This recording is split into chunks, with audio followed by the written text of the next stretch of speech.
भाइयों एवं बहनों नमस्ते। अब मैं आपको ब्रह्मचर्य की रक्षा के विषय में बताता हूँ, क्योंकि आज के समय में ब्रह्मचर्य की बहुत ही आवश्यकता है।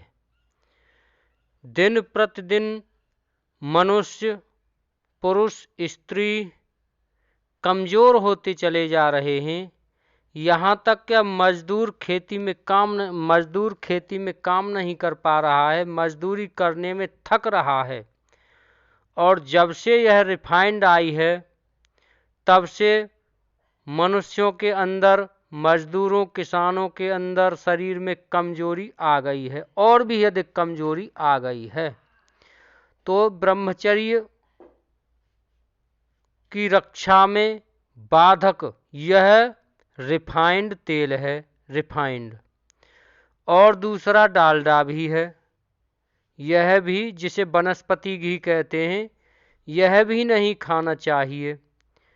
और ब्रह्मचर्य की रक्षा में विरोधी लाल मिर्च हैं, लाल मिर्च। और वे सादा मिर्च भी हैं जो हरी मिर्च होती हैं, अधिक चरपरी, वो भी होती हैं अधिक तीखी मिर्च, वो भी ब्रह्मचर्य की रक्षा में बाधक हैं। आज इस समय बिकने वाला गुड़ और शक्कर, यह भी ब्रह्मचर्य की रक्षा में बाधक हैं। ब्रह्मचर्य, इनके खाने से जो ब्रह्मचारी होते हैं, योगी होते हैं, उनका ब्रह्मचर्य छीण होता है। तथा दूसरे जो सूखे बादाम खाते हैं, बादाम लिया, फोड़ा और गिरी निकाली और खा गए, तो इससे व्यक्ति का ब्रह्मचर्य बहुत ही अधिक क्षीण होता है, शुक्र या वीर्य पतला हो जाता है। तथा एक जो गोला होता है गिरी को खाने से भी, जो नारियल में से गिरी निकाली, पकी हुई गिरी, और वह फोड़ फोड़ कर काट काट करके खा लिया, तो उससे भी ब्रह्मचर्य क्षीण होता है, वह गर्म होता है, तीक्ष्ण होता है, जो कि शुक्र को पतला करता है। तथा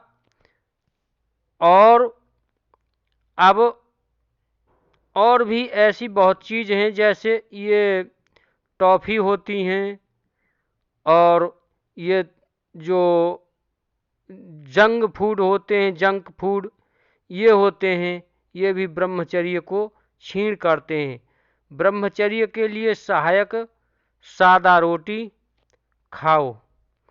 और ब्रह्मचर्य में रक्षा के लिए जब भिंडी नाम की एक सब्जी होती है, भिंडी आ जाए तो कच्ची भिंडी खाओ, 2-4 भिंडी अच्छी तरह से चबा चबा करके, रौंथ रौंथ करके उसे खाओ, उससे ब्रह्मचर्य की रक्षा होती है। और जिन्हें इससे परेशानी हो, मैं सादा ही दवा बताऊंगा। पतंजलि की दिव्य चंद्र प्रभावटी गोली होती है, वह इसमें रक्षा में सहायक होती है। और भिंडी खाने से तो बहुत ही रक्षा होती है, ब्रह्मचर्य की रक्षा होती है। तथा दूसरे जो शिलाजीत के कैप्सूल होते हैं पतंजलि के, वे भी बहुत ही रक्षक होते हैं। तो इस तरह से हम अपने ब्रह्मचर्य की रक्षा कर सकते हैं। और जिसको मीठा खाने की इच्छा हो तो वह दूध में चीनी डालकर खा लें। और दूसरी रक्षा ब्रह्मचर्य की होगी कि वह व्यक्ति, कोई भी व्यक्ति, स्त्री हो या पुरुष हो, स्त्रियों के जो श्वेत प्रदर की बीमारी हो जाती है, तथा पुरुषों के धातु क्षीण होने लगता है,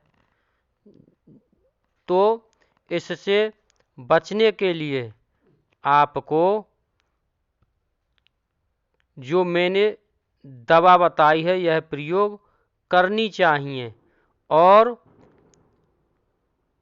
अधिक से अधिक अपने विचारों को शुद्ध रखना चाहिए।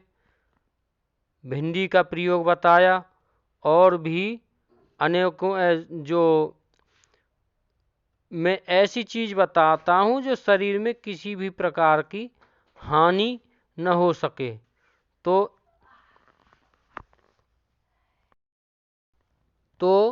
पेट में कब्ज बिल्कुल ही न होने दें।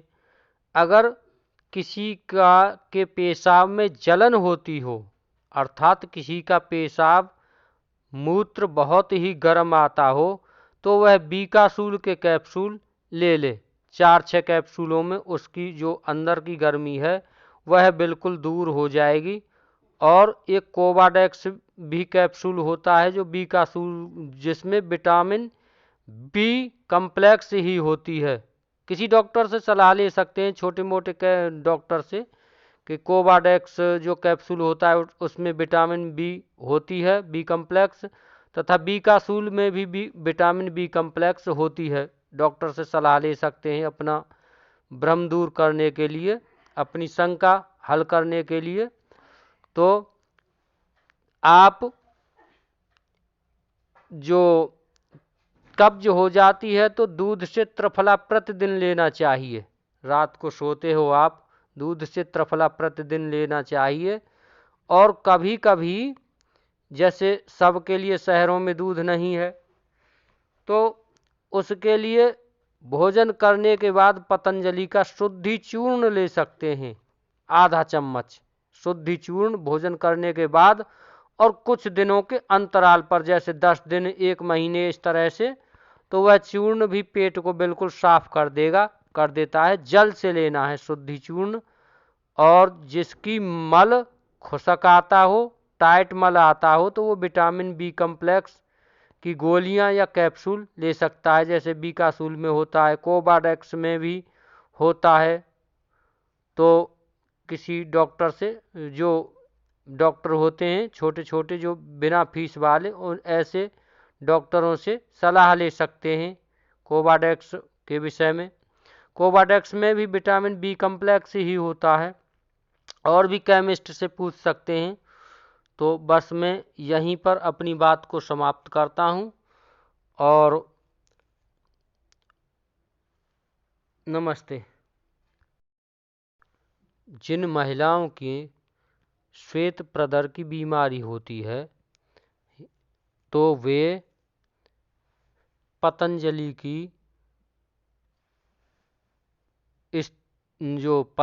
की दिव्य स्त्री रसायन वटी नाम की टैबलेट ले लिया करें। प्रतिदिन 2 टैबलेट, एक सुबह एक शाम, इस तरह से खाना खाने से पहले।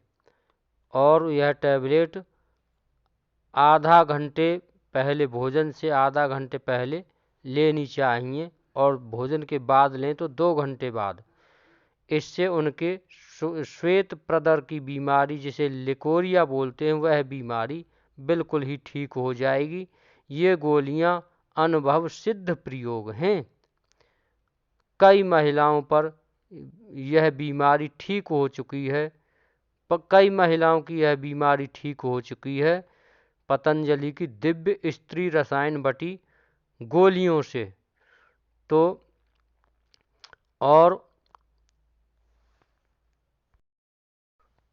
आपको ऐसी बीमारी के लोगों को गुड़, तेल, रिफाइंड आदि तेल, खटाई, आम और इमली की खटाई और दूसरी खटाइयों का परहेज करना चाहिए।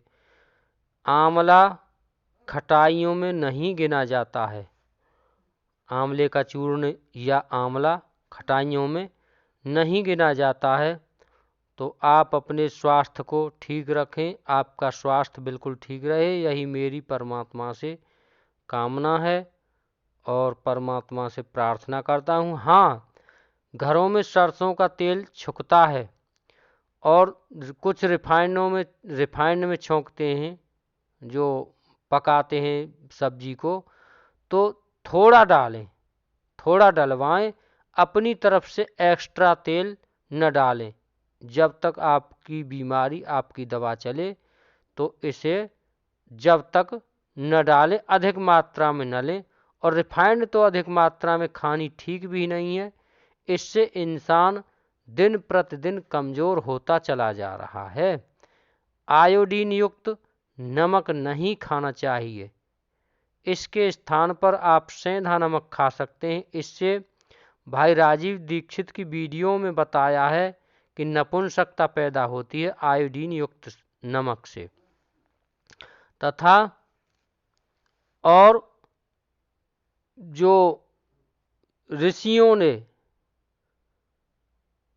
माना है और बताया है कि अधिक नमक खाने से ब्रह्मचर्य में क्षीणता आती है, तो इसके लिए आपको इनका नियमों का पालन करना चाहिए, परहेजियों का। अधिक मात्रा में नमक न खाना, तीखे मिर्च न खाना, मिर्च न खाना, और इस तरह पालन करना चाहिए। नमस्ते।